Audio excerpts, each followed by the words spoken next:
रहीम, जैसा कि आपको मालूम है कि आज रात बुज़दिल भारत ने पाकिस्तान पर बिला इश्तियाल जाहरियत की है और मासूम लोगों को टारगेट किया है। पाकिस्तानी अफवाज पाकिस्तान के अवाम की भरपूर हमायत से इस वक्त दुश्मन की इस जाहरियत का मुकम्मल और भरपूर जवाब दे रही है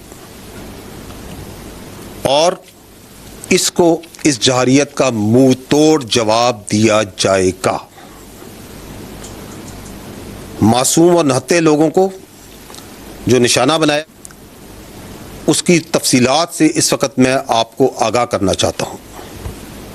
टोटल 6 जगह पे पाकिस्तान में 24 इम्पैक्ट्स हुए हैं भारत की तरफ से।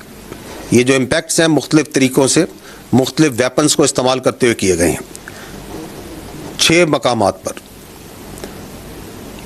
इन 6 मकामात पर ये जो 24 इम्पैक्ट हुए, जो हमले हुए, इसमें 8 पाकिस्तानी शहीद हुए, 35 इंजर्ड हैं, ज़ख्मी हैं और 2 मिसिंग हैं। जो अभी तक की हमारे पास डैमेज असेसमेंट है, जो इतलात मिली हैं, उसकी ये समरी मैं आपको बता रहा हूँ। अब मैं फ़र्दन एक एक जगह की तफसील पे आता हूँ। अहमदपुर ईस्ट में मस्जिद सुबहान को निशाना बनाया गया। यहाँ पे 4 स्ट्राइक्स की गई। यहाँ पर 5 बेगुनाह पाकिस्तानियों ने शहादत नसीब की। इनमें एक 3 साल की मासूम बच्ची भी शामिल है। 2 बालिग मर्द हैं, 2 बालिग ख़वातीन हैं। 31 यहाँ पे मासूम शहरी इंजर्ड हुए हैं, ज़ख्मी हैं, जिनमें 25 मर्द हैं और 6 ख़वातीन हैं। यहाँ पे एक मस्जिद शहीद हुई है और इसके अलावा 4 जो क्वार्टर्स हैं जिनमें मासूम लोग रह रहे थे और फैमिली क्वार्टर्स थे 7 लोगों के, जो सिविल आबादी थी, उसमें नुकसान पहुंचा है। मुजफ्फराबाद में शाही वाली नला ये जगह है, यहाँ पे मस्जिद बिलाल को निशाना बनाया गया। 7 इम्पैक्ट हुए यहाँ पे दुश्मन की तरफ से, उसमें एक बच्ची ज़ख्मी हुई है और एक मस्जिद जो सी है वो शहीद हुई है और उसको नुकसान पहुंचा है। कोटली, यहाँ पे मस्जिद अब्बास को निशाना बनाया गया। यहाँ पे 5 स्ट्राइक्स हुई हैं, 2 यहाँ पे शहीद हैं, एक 16 साल की बच्ची और एक 18 साल का बच्चा। इसके अलावा एक माँ और उसकी बेटी ज़ख्मी हैं इस वक्त। मुरीद के यहाँ पे मस्जिद उम्मुल कुरा को निशाना बनाया गया। 4 स्ट्राइक्स की गई, एक शहीद है मर्द, एक मर्द इंजर्ड है, ज़ख्मी है, 2 यहाँ पे लोग मिसिंग है। अभी मस्जिद जो सी है वो शहीद की गई है और इर्द गिर्द की आबादी में जो क्वार्टर्स हैं गरीब लोगों के, उनको नुकसान पहुंचा है। अगली लोकेशन है सियालकोट, उसके शुमाल में गांव है कोटली लोहारा। वहाँ पे 2 स्ट्राइक की गई, एक जो उनका गोला है वो मिसफायर हो गया है, वो उसी तरह वो फटा नहीं है, और एक जो उनसे ओपन फील्ड में गिरा है। तो ये 2 स्ट्राइक्स हुई, लेकिन यहाँ पे कोई नुकसान नहीं हुआ।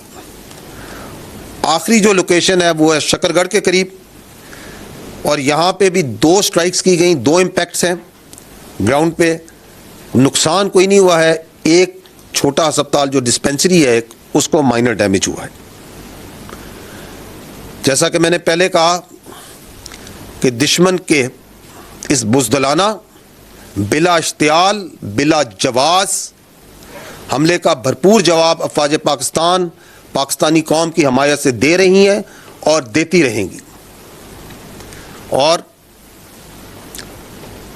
आपको शायद ये मालूम भी हो कि ये जो मैंने आपको लोकेशंस बताई, इसमें लाइन ऑफ कंट्रोल के ऊपर सिर्फ कल जो गुजरा हुआ कल है उसके ऊपर मीडिया और इंटरनेशनल मीडिया को लेके जाया गया था, क्योंकि ये बिला जवाज़ जो एक इल्ज़ामात लगाए जाते थे उनके सामने वहाँ पे खोल के रखे गए थे। और आज सुबह मीडिया बाशमूल इंटरनेशनल मीडिया ने मुरीद के और भावलपुर में जाना था, जिसका ऐलान कल शाम को दिया गया था हुकूमत की जानिब से। और आज दिन होने पे मीडिया को और इंटरनेशनल मीडिया को इन तमाम लोकेशन पे, इन तमाम मकामात पे जहाँ पे मासूम पाकिस्तानियों का, मासूम जानों का नुकसान किया गया, बच्चों को, औरतों को बर्बरियत का निशाना बनाया गया, ले जाया जाएगा ताकि भारत की इस जाहरियत, इस नंगी जाहरियत को तमाम दुनिया देखे और आपके सामने लाइए। बहुत शुक्रिया। पाकिस्तान जिंदाबाद।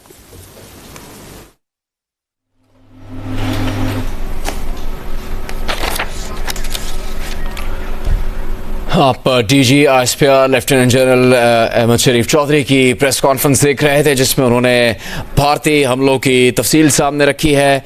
भारतीय जारहियत, भारतीय बुज़दिलाना और शर्मनाक कार्रवाई से मुतालिक DGISPR ने तफसीलात और हक़ाइक़ सामने रखी है। उनका कहना है कि भारतीय हमलों में 8 पाकिस्तानी शहीद हुए हैं। भारतीय हमलों में 35 अफराद ज़ख्मी हुए हैं, 2 लापता हैं।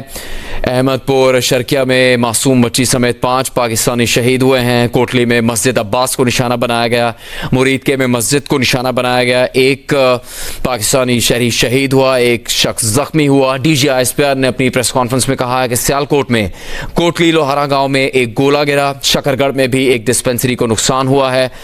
DGISPR लेफ्टिनेंट जनरल अहमद शरीफ चौधरी ने अपनी प्रेस कॉन्फ्रेंस में बताया कि दुश्मन के बिला जवाज़ हमले का पाकिस्तानी फौज भरपूर जवाब दे रही है।